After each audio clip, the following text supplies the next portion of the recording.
going to go ahead and get started. My name is Linwood Fields, and I'm head of film at the Audience Awards. We are super excited to continue our summer series, seminars and pro convos. And today, I am very excited to meet and talk with Emily Best and have all of you have the opportunity. Emily Best is the CEO and co-founder of Seed&Spark, which is a streaming and funding platform. One of the main things it does is work to actively increase diversity, inclusion, and entertainment. The crowdfunding platform has the highest campaign success rate in the world, and the new brand subscription streaming will launch on Apple TV and Roku in just a few weeks, which is very cool. The first time I met Emily, I had heard of Seed&Spark obviously for a long time, but the first time I met you was at Oddfest, and she is as cool as her site. So I'm very excited to have you. Thank you so much for having me. I'm really excited to be here. Yeah, and imagining in the Zoom ether the same kind of incredible group of women that was at Oddfest. Yeah, that was amazing, wasn't it? Yeah. Yeah. We are also really lucky today to have the Montana Film Office as a sponsor. And for those of you who have not been to Montana or who are filmmakers, this is an incredible place to come and shoot. So we invite you to come to Montana through the Montana Film Office and consider it a place to shoot. Hey, thanks, Montana. Also, we throw a good party at Sundance. Very good party. Probably the best, I think. Oh, really, definitely. Like, I love that location. Yeah. Yeah. Excellent. Yeah. And before we get started, I just wanted to explain to those of you who are joining us kind of how this webinar works. At first, Emily and I are going to have a few discussions, and I can see you on the side. You should have an ability to raise your hand a little bit later, and I can make you visible so that you can ask Emily any questions that come to your mind. It just takes a second for you to join. So when that happens, just give me a second, I'll add you, then you can ask the questions once you're seen. So welcome, here we go. Let's get started because this is what we've all been waiting for. So Emily, first off, my first question is just I was wondering if you could give me just a little background about yourself for everyone to know, and then I would love to hear how Seed&Spark came about and some thoughts on that too. So. Sure. I don't know how to answer this question in a really short way because I have a really weird background, and it's all kind of relevant, although maybe that means it's all irrelevant. I went to school for anthropology. I graduated in right when we declared war in Iraq, and it was a really weird time to be graduating college. Like, a lot of the kind of jobs that I was going to go into were drying up, and a lot of my friends were either becoming bankers or consultants, or they were going to go to like graduate school or something. And all of that sounded terrible to me. So I moved to Barcelona to enroll in a jazz conservatory because that seemed like as good a thing to do as consulting. And so I did that there, and I lost my voice to nodes. And so I lost my instrument, so I dropped out of school and I started cooking professionally to like make ends meet and stay in Barcelona however I could. Ended up moving back to the States to run a couple of restaurants throughout my 20s. That's mostly what I did as a general man. I worked every job in a restaurant except for head chef, and I think you should be conscription in the United States to work in service industry jobs. I think it's really important. But that's really where I cut my teeth learning to run a small business. And then I moved to New York in 2008 to help my dad launch his company, which ironically was a consulting company called Best Partners. But he was working on some really interesting, really hard problems. And he did something called Scenarios to Strategy Consulting, which is all about really big picture thinking and really being creative about how you kind of brainstorm about how the future might look. And while I was there, the artist person in me was going, help. And I was at that time also waiting tables to make ends meet. And so of course I was surrounded by actors, and those actors were like, come with us to this class. And I because I didn't have a singing voice anymore and I was interested in performing, and I started studying acting. And the first play that I was in was a crazy site-specific devised piece called Surrender that was about the Iraq War. And And it was the first piece of theater I would do. It was nominated for a drama desk. I co-produced the second run. And fun fact, it was directed by Josh Fox, who made all the Gasland movies. I don't know if you know those documentaries. He used to direct really weird theater, and now he makes like explosive political documentary. Artists are many things. And so when I produced that, I helped produce that second play, I was like, oh, these are all the things that I know how to do. It's like think strategically and like get groups of people with conflicting priorities to like go that way together, because that's all you do in restaurants. And so I was like, maybe I'm a producer. So I did what every theater artist in New York does, is I started a theater company with some friends and started producing theater. And the last play that I produced was a site-specific run of Hedda Gabler. And I started working with these incredible women on this play. And it was the first time I was working with them. And the lead actress in that play is an actress called Caitlin Fitzgerald, who you might have seen more recently in Masters of Sex and Rectify. She's just on this new season of Unreal. She's a wonderful actor. And she was like sort of on her upward trajectory in that time. And she was getting auditions for all these like big indie movies, you know, big directors, Whit Stillman and Noah Baumbach and whatever, and like a ton of others. And she would come to rehearsal for the play with these sides. And Caitlin is really beautiful, of course, but she's like one of the smartest, funniest, most well-read people I know.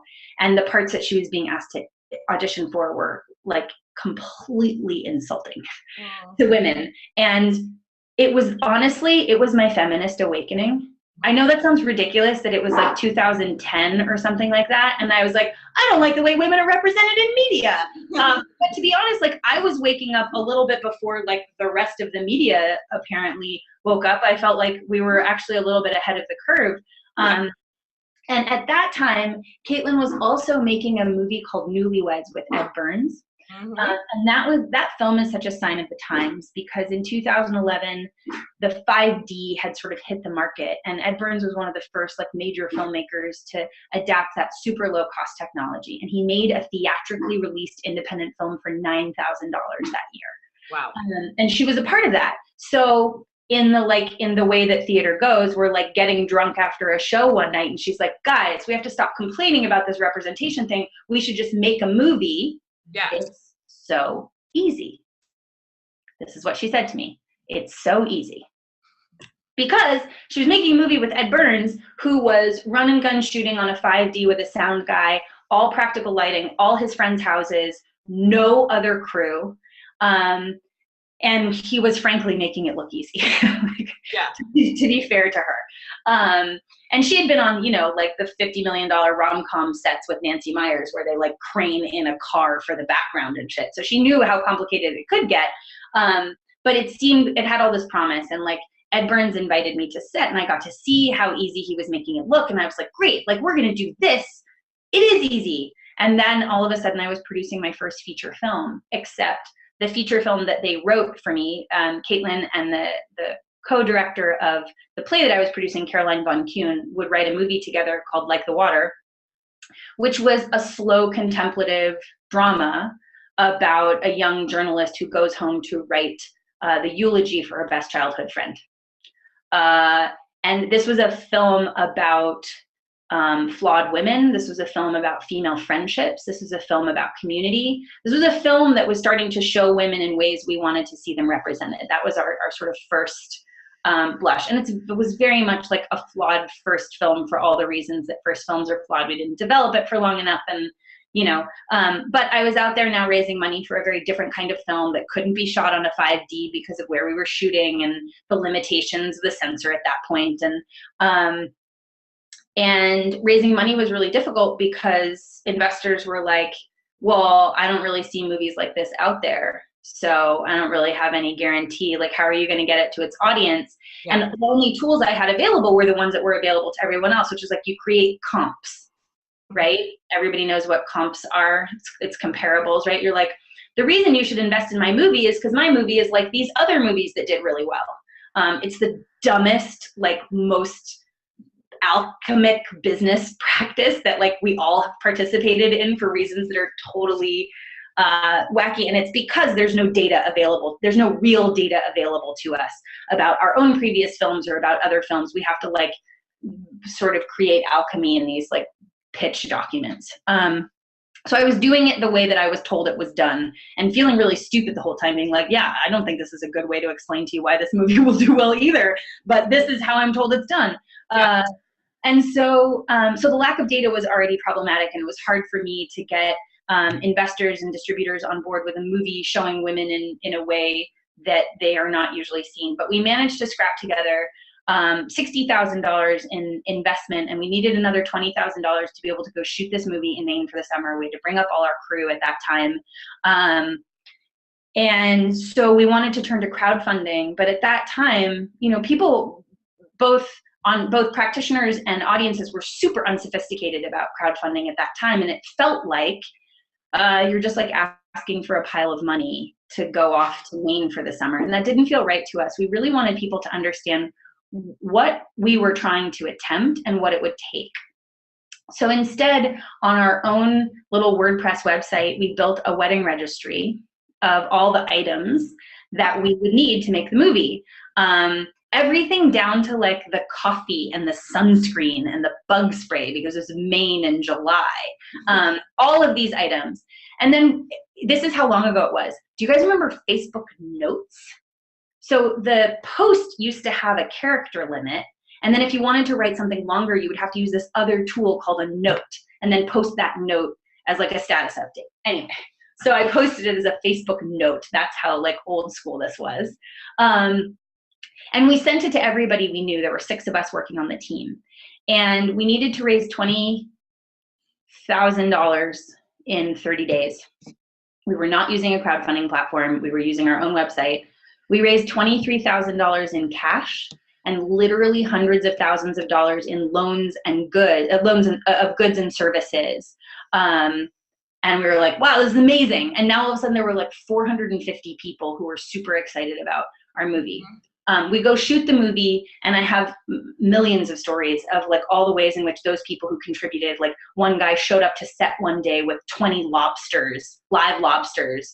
That was his contribution, because we were going to do this like beach party scene, and it was Maine, so you need the lobsters, right? And he just like drives up and plops 20 lobsters on the front with some seaweed, and is like, have fun, girls, and like leaves. It was incredible. Anyway, the community support was phenomenal.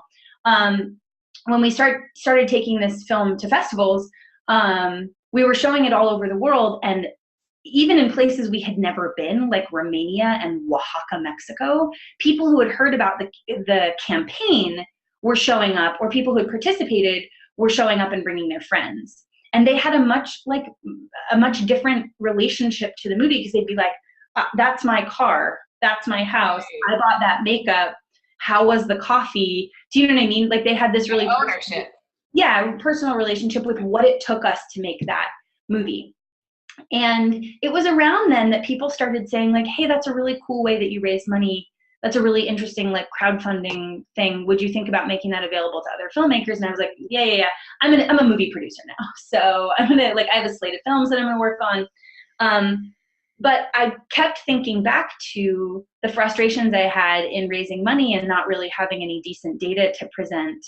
And what a different position I was in once we had done all that crowdfunding, and I had all these excited audiences and knew some things about them and was able to interact with them.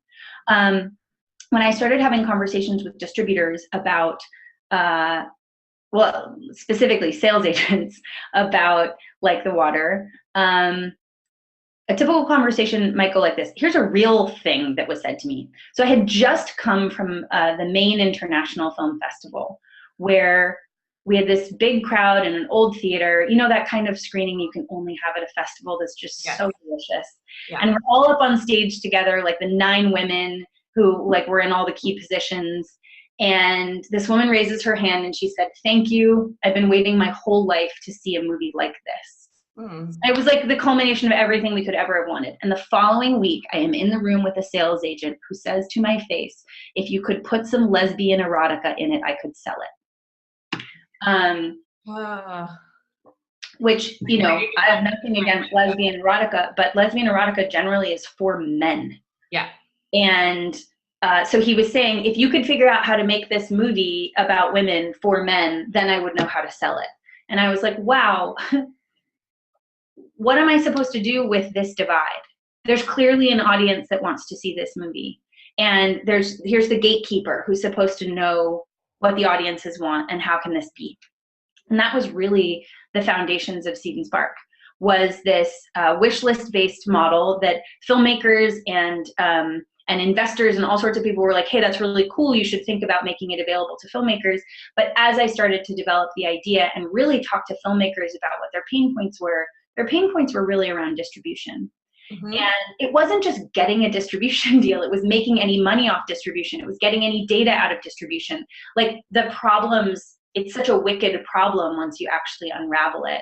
And, you know, part of the reason it was so hard initially to get funding for Seed&Spark, the way it was hard initially to get funding for Like the Water, is because I was like, we need to address this much bigger problem. There's an ecosystem problem here, which is the way that we are thinking about the digital landscape for films, and what it will take to be successful in that environment is not what it took to be successful before. And that's frustrating because we have to learn a whole new set of skills as filmmakers. And that's also encouraging because they're available to anyone who wants them. Right? So talk to me just a little bit, because I know you are kind of a multi-platform in what you can do, but what really makes Seed&Spark for filmmakers, makes it different than any other crowdsourcing platform right now? Yeah, so the Seed&Spark platform is just for, you know, movies and shows and film related projects, right? So things that are gathering audience or things that support filmmakers. We also do campaigns for things like film festivals. But really what we are is a platform, a crowdfunding platform that is built to make crowdfunding do the really much more important work for you even than fundraising, which is gathering the essential data that you need for successful distribution. Mm-hmm. So the platform is purpose-built for film. We are focused on increasing diversity and inclusion in entertainment, and our audiences know that. So part of our really high success rate has to do with the fact that these audiences are really interested in contributing to filmmakers who, in addition to making great entertainment, are trying to make a difference in the business. Mm-hmm. And that's also available to anyone. Anyone can make more inclusive projects in front of and behind the camera. And there's a really great article that Jay Duplass just wrote about that, that I recommend everybody go read. So in addition to just being a crowdfunding platform, we gather a lot of data from your audience, not just voluntary data, not like creeping data. Yeah. Also the platforms and devices they prefer to watch on, in addition to where they came from, you know, how they found your campaign, and of course their email addresses and lots of other stuff. I think a lot of people think of crowdfunding and the word that they hear really loud is funding, because that seems like the hardest problem to solve. The much harder problem and the much more important problem to solve is crowd. Because frankly, the way most people use crowdfunding platforms, what they do is friend funding. Mm-hmm. That's a very limited resource. Yeah. So we really focus our efforts on making sure filmmakers have the tools to understand how to build and activate a crowd, right? Not just their friends and family, but the circles outside of their friends and family. Gather the data, continue to grow that audience, not just after you're done with your funding campaign, but through production, distribution, or production and festivals. So that by the time you're ready to distribute, you have a big mailing list, you know a lot about them. That's leverage, right? Either when you sit down at the table with a distributor, you can say, here's what I know about my audience. Here are the markets where I know my audience wants to see things in theaters, right? But that also allows you to, for example, carve out the digital rights and exploit them on your own, because you know enough about your audience that you can do that yourself. You don't have to give away that giant piece of the pie. We're also a streaming distribution platform, and we pay per minutes watched. And why that's cool is because the work that you do to drive traffic to your movie on Seed&Spark will actually get you paid more. That's not true on any other streaming platform that I am aware of. I think IndieFlix also pays per minutes watched. in addition to just the fundraising and the data, if you hit 500 followers, so those are people who have like signed up to follow your campaign, they don't necessarily even have to contribute, you get a gift box worth $9,000 that includes hard drives, production goods and services, $1,000 gift certificate at Creative New York or LA, which you can also use online at Teradek.com, and a bunch of festival fee waivers, which is what filmmakers get really excited about, right? So we're really here to provide you a lot of the tools that you need along the way. We think of ourselves not as a crowdfunding platform, but as a career building platform. Yeah, I have many more questions. I do want to let everybody who's attending know that if you have a question at this point you can go ahead and raise your hand and I will make that available, because we really want to make sure that if you're here and you have a question for Emily, this is your chance to do it for the next 15 or 20 minutes. So feel free to jump in at any point now. Great. And then Emily, I was wondering like if you could talk a little bit, and then if anybody else has questions, feel free to jump in, but about the success, like some success stories on your platform. Sure.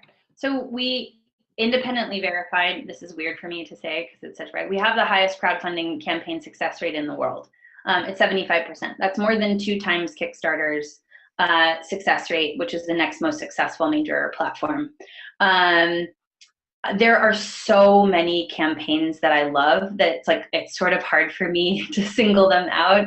Iram Parveen Bilal and her team just raised about $100,000 for a film called Forbidden Steps, which totally addresses Islamophobia head on, but it's a dance film. It's like a cool dance film of like, my parents don't accept me. It's like, the great teenage story, but it also has inside it something that's like very native to first-generation immigrants in a country that are struggling between, the new culture and the old culture, and also just what we're all facing as a culture today. I think that campaign was really incredible and very well run. I don't know. I don't even really know where to begin. There are so many. Anita Sarkeesian ran a campaign for ordinary women. So after she was winding down tropes versus women in video games, which she became famous for, she wanted to do this other series about women who'd been written out of history. And that was a super cool video series. She raised $204,000.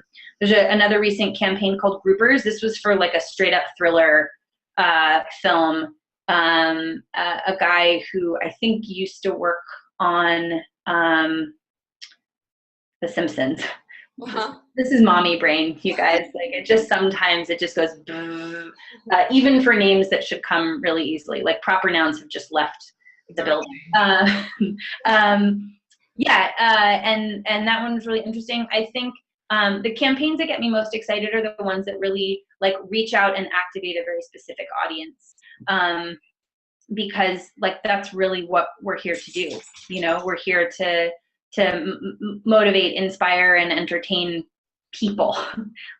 And I think the cool thing about crowdfunding is it's filmmakers finally admitting in a way, like we're doing this to like connect with people. And those people are real people. They're not like eyeballs enshrouded in darkness. Emily, we got a question here from Gabi. And it'll just take a second for her to come up here. Hey, Gabi, welcome. Hi. Do you have a question for Emily? Oh, you went. Hold on real quick. Hi, I know you. You do. Hi. How are you? I'm doing good. It's been a pleasure to listen to you. Thank you. I guess my heart is like squeezing with that like excitement and paralyzation. So what I was wondering was, where do you start?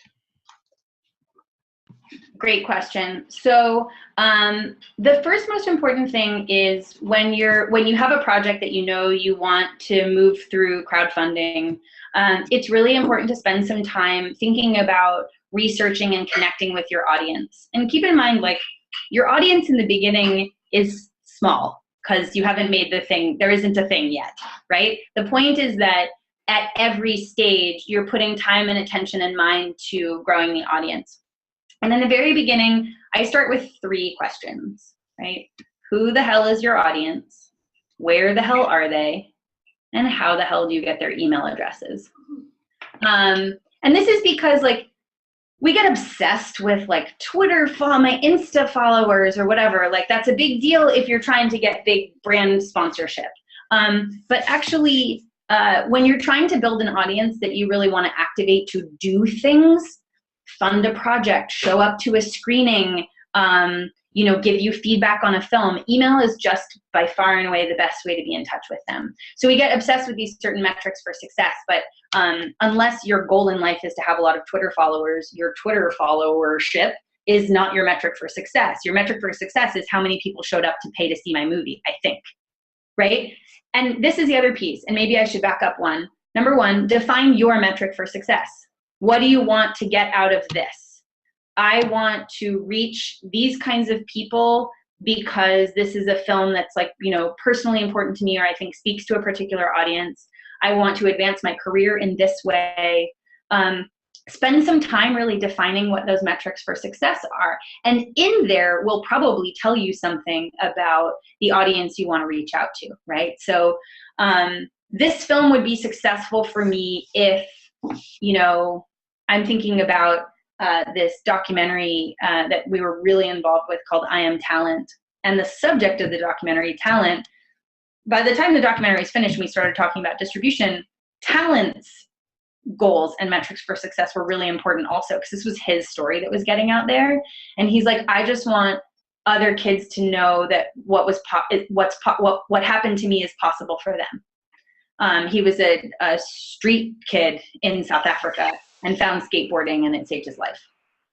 And so for him, it was about connecting. And I was like, great. So now we know that our core audience is going to be, you know, youth and teenagers. So now I know what organizations we need to go to. And we partnered with the Boys and Girls Club. Do you know what I mean? Like these things start to unfold when you have a real think about like, what is your metric for success? And once you know who the hell your audience is, you want to start to find out where the hell are they? What organizations do they subscribe to? Where do they volunteer? What publications do they read?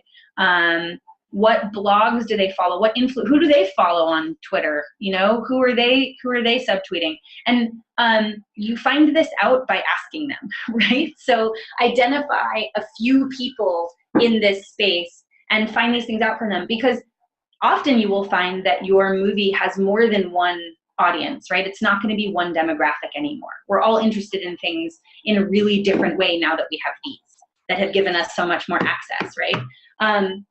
So, you know, starting to really do that research, and frankly, like it will make your creative process richer, starting to talk to people who you think are meant to be inspired by these ideas. Does that help as a place to start? Thank you so much, Bobby. We have another question for you too. Hold on real quick.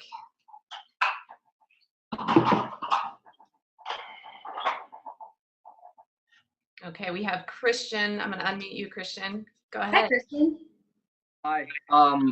So I'm just wondering, do you see crowdfunding replacing studio funding in a more major way when it comes to kind of conventional movies, or do you think that's going to remain kind of for smaller independent movies and stuff like that? Yeah, I think there's no, I mean, studio movies and independent films are not in the same landscape. Like, I think a mistake that we often make is treating independent movies as if they're small studio movies. They are two completely separate beasts and completely separate entities. It's important to understand that studio movies are financial instruments that are like more about debt financing, insurance, 10-year negative IRR. Like, this is how studios talk about what a film is, right? And they're based on, you know, years of data analysis to decide like what products to make. And it's really all about how are you going to perform in the international box office. It has very little to do with storytelling, right? The storytelling is like, and then try to make that part good, right? So that it actually does this thing. It's sort of unfortunate, but like that's kind of part of the challenge.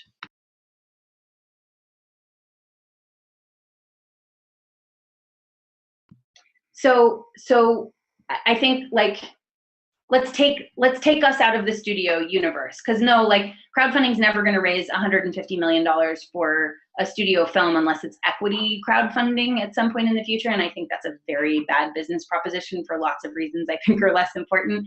To me, crowdfunding is a tool that independent filmmakers are uniquely good at using, because the hard part of our job is getting our stuff out there and seen in this landscape where like literally billions of dollars are being spent on advertising for giant movies, right? So rising above the fray in the digital landscape, where you're also frankly competing with cat videos and stuff, which, you know, is sort of unfortunate. It really has to do with the work that you can do in marketing. And the cool thing about crowdfunding is it's really the first time these two things have come together, that the funding and the marketing start to overlap. It's very efficient, actually, for us, which is good news. And I think it's a stepping stone, right? I think, so here's a story I sort of like to tell. Do you know much about Tyler Perry, the filmmaker? A little bit, yeah. Yeah, so an important thing to know about Tyler Perry is nobody wanted to make his movies in the beginning. So he was doing these plays, staging plays, videotaping them, and selling them on like the church circuit, right? That was where his audience was. And it was so popular and built like these like dubbed VHS tapes, right? Like selling them on the circuit, he was going directly to where his audience was, to the point at which he had such a fan following that by the time Hollywood came calling, he was like, we're on my terms now, which is why he is one of the richest men in Hollywood, right? And it's because he spent time connecting directly, developing that direct relationship with his audience, that by the time it was time to do a deal with the studio, he had tremendous leverage. Does that make sense? So for me, crowdfunding is a tool that we use to build independent leverage that can't be purchased from us. This is a danger that we can fall into in the digital era. Netflix and Amazon are out there buying up all this IP, and they're going to be like, ooh, Christian's got a great script. Let's buy it and make it and put it on our platform, right? But they don't help you get to festivals, and they don't help you get, you know, your career advance, and they don't share any data with you, right, that you can take moving forward. And now they own your IP, and any work you do on it is, as it now, like a contractor. Yeah, like a subcontractor. This thing that was your brainchild now belongs to them. So crowdfunding to me is a way to make sure that every piece, everything that you create allows you to build some greater independence and greater leverage. Does that make sense? Yes. Christian, thank you for the question. Again, if anybody else has questions, feel free to raise your hand, because we have a little more time with Emily, and this is the chance to talk to her. I did have a question while other people are thinking. Can you tell me a little bit about your connections with distribution? Like, what does that look like for the people on your site? Is it something that they need to go out, you give them metrics, or are there connections? Well, so we are a distribution platform. We're a subscription streaming platform. Okay. We contribute half of our subscriber revenue to new crowdfunding projects each month in what's called the Seed Fund. And you can qualify for seed funding by getting the green light and reaching 500 followers. What that does is also guarantee you the opportunity to distribute on Seed&Spark. We're a non-exclusive platform right now. What we want to do is we want filmmakers to sort of like get done with their campaign with a guaranteed distribution option, waivers into festivals, some extra money in their pocket, right? And a direct connection with their audience. We don't get involved in other distribution deals. We'd like to be a part of the distribution of every film on our platform, because the end-to-end data that you can get by crowdfunding and then streaming on Seed&Spark, where you have transparency in the full pipeline, you basically can't get that anywhere else. And that's something that filmmakers don't necessarily know that they need moving forward, but the more data that you can get about how you're actually performed in distribution, like down to the details, how many minutes did people watch, when did they drop off, all of that stuff is actually really important to securing distribution deals for your next movies in the future. And what is kind of your vision for Seed&Spark as time goes by? Is there some stuff in the pipeline that you're excited about, or anything that you really want people to know that you're excited about? Yeah, I mean, look, we're at a place where, you know, we just launched streaming subscription. We're already distributing $5,000 a month to new crowdfunding projects.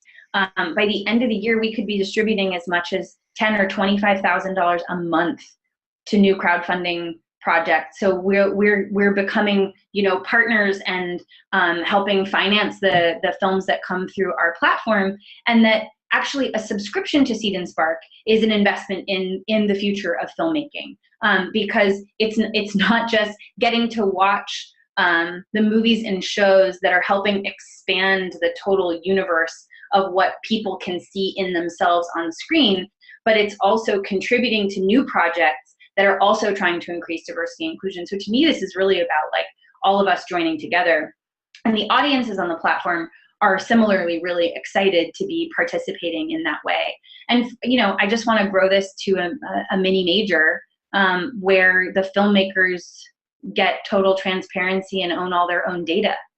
Yeah, and I wanted to add that we are excited to partner with you guys. We have you on our resource page. You can, on theaudienceawards.com/resources, you can actually be part of Seed&Spark for 3 months, right? Yeah. Yeah. So you can come join us, check it out. We're excited about kind of bridging this all film related between our audiences together too. Awesome. Because it's super exciting to just see independent filmmakers succeed in this world. We do have time. We have about just a couple of minutes left, actually. Does anybody else have a question before we end with Emily, which has been just so great? I could talk to you for like another 2 hours, but I know you're a busy lady. Anybody else? One more question? Oh, I will say also that we have a full crowdfunding workshop available on our website.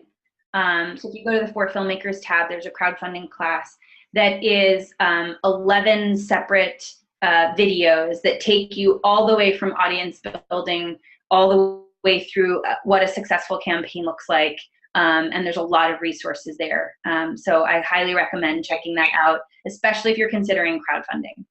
I did have a question. How many people multiply use your site for, you know, your retention rate? Like people come back and do multiple films and the success on that? Oh, yeah. So actually one of the interesting things that you can do on Seed&Spark is run multiple campaigns for the same film on the same page, right? So documentaries especially tend to do this sort of staged financing, and we're really built to accommodate that. So you're growing your total audience to the one page. You're not fragmenting them across multiple pages. I'd say about 15% right now of our total campaigns are repeat users. It's been a total of about 550 movies and shows that have funded, well over $7 million raised. Fantastic. It's amazing. Well, I have just enjoyed every minute of this, and I'm so glad you could spend some time with us. And yeah, thank you so much for having me. For being here. And we just wanted to say again, this is sponsored by the Montana Film Office, and we know we were trying to get Emily here, which we're going to make that happen. But for any of you out there who are looking for a place to shoot, Montana is quite a cinematic place, and Montana Film Office is a place that really works with you to make films. So thank you so much for your time, and we'll keep in touch. All right. All right. Thanks, Emily. Thank you. Bye-bye.